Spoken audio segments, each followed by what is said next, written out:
बिस्मिल्लाहिर्रहमानिर्रहीम। अस्सलाम वालेकुम नाजरीन।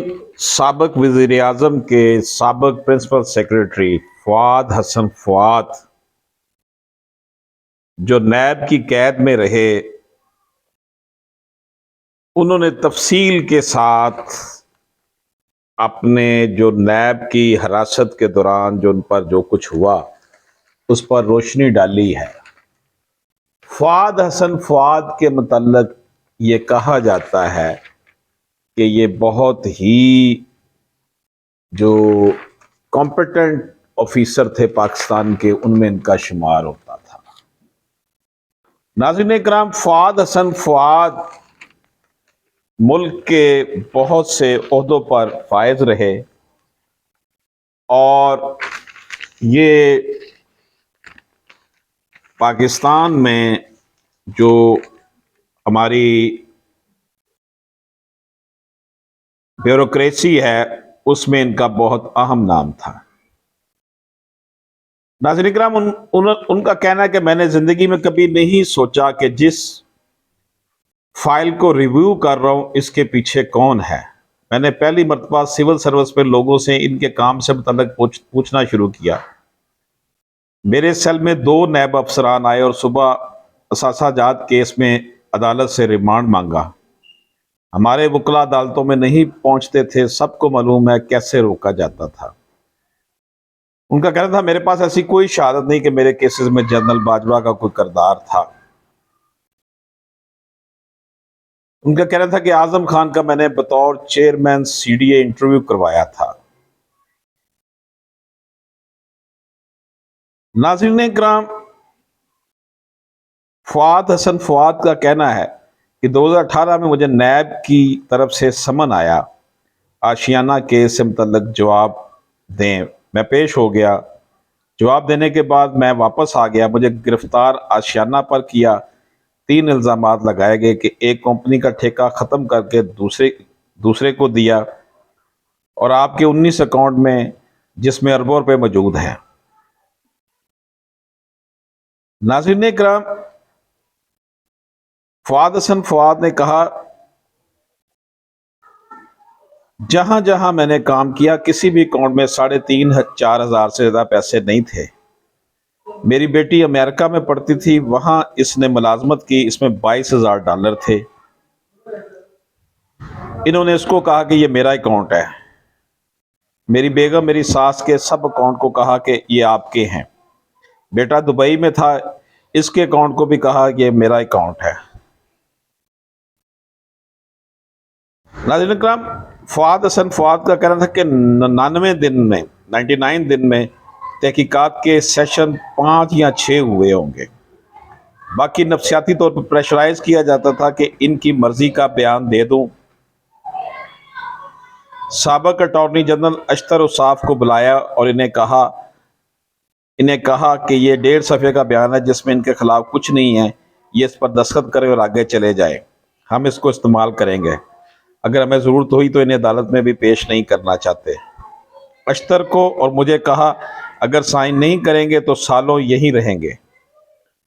19 महीने जेल में रहा, 3 महीने नैब की हिरासत में रहा, 16 महीने जेल में रहा। आखिर में तमाम इल्ज़ामात गायब हो गए। उनसे जब सवाल किया गया कि आपने जमानत के लिए कोशिश की, कितने अरसे बाद जमानत मिली, तो फ़वाद हसन फ़वाद का कहना था कि हाई कोर्ट में जो मेरी जमानत थी आशियाना केस में कर दी गई। ईस्ट कैश का रेफरेंस इस वक्त तक नहीं आया था। यहां पर इनसे सवाल किया गया कि पकड़े पहले गए थे और रेफरेंस जमा नहीं हुआ था, तो फ़वाद हसन फ़वाद का कहना था कि ईस्ट केस का रेफरेंस जमा हुआ 1 साल और 1 महीने के बाद। आशियाना का सप्लीमेंट्री रेफरेंस वो भी 7 महीने बाद फाइल हुआ। रात को 11 बजे मेरे सेल में 2 साहबान आए। उन्होंने कहा कि ये नया वारंट है।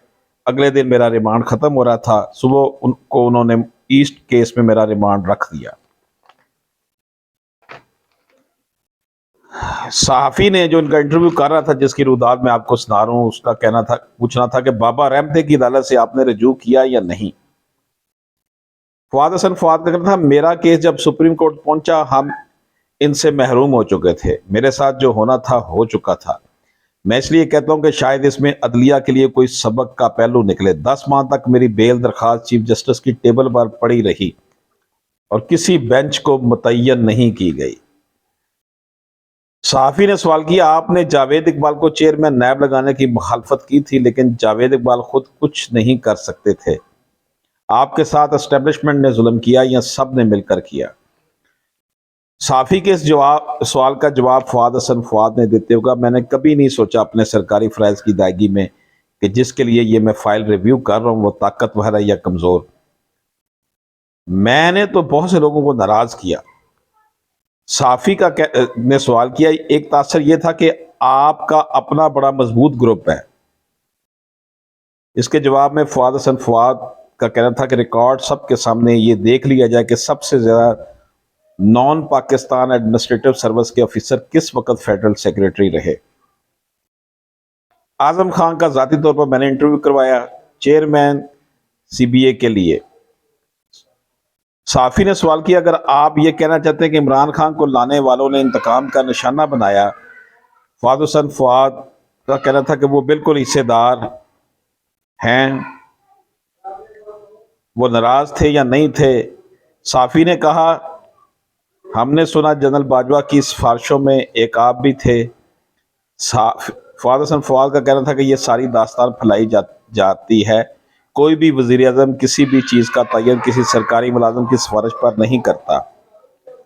साफी का सवाल था, लेकिन आपका इनके साथ पुराना ताल्लुक था।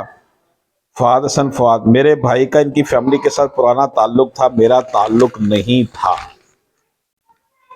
आपके ख्याल में क्या वो आपकी सिफारिश करेंगे? मैंने कहा नहीं। उन्होंने कहा, क्यों? सब कहते हैं आपका बड़ा किरदार था। मैंने कहा, मैं तो उनको लेफ्टिनेंट जनरल बनाने वालों में शामिल नहीं था। साफी ने उनके सवाल किया कि आपकी गिरफ्तारी में इनका कोई किरदार था? फवाद हसन फवाद ने कहा, मेरे पास कोई ऐसी शहादत नहीं कि कहूं कि इनका जाती कोई किरदार था। उन्होंने इसके बाद जितने लोगों से मिले ये कहा कि हमारे सिविल सर्वेंट से मिले, उन्होंने कहा कि इसके साथ बहुत ज्यादती हुई है। ये रिकॉर्ड की बातें सबको मालूम है। सहाफी ने सवाल किया, चेयरमैन नैब की तकर्री की क्यों मुखालफत की थी? फवाद हसन फवाद का कहना था, मेरा ये ख्याल था कि आज भी है, कोई भी हुकूमत और निज़ाम एहतसाब